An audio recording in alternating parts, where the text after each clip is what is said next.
Wall Street closed sharply higher on Friday as signs of peaking inflation and consumer resiliency sent investors into the Memorial Day weekend with growing optimism that the Federal Reserve will be able to tighten monetary policy without tipping the economy into a recession.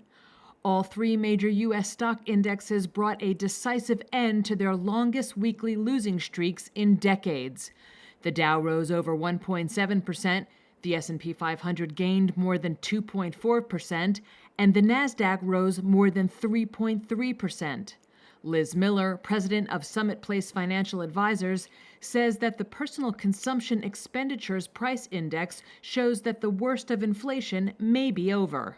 Today, we're having some pretty good strength on the back of the PCE report this morning, which is showing that potentially core inflation has sort of peaked this spring, whether it was March or maybe April showing a little bit of a downturn, but hopes that these higher rates are working and that other tightening in our economy is potentially bringing inflation in line.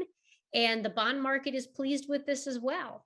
The S&P and Nasdaq had suffered 7 consecutive weekly declines, the longest since the end of the dot-com bust, while the blue-chip Dow's 8-week sell-off was its longest since 1932. Generally upbeat earnings guidance and solid economic indicators have fueled hopes that the Fed's hawkish maneuvers to contain decades-high inflation will not cool the economy into contraction. Among the biggest gainers for stocks, Apple, Microsoft, and Tesla.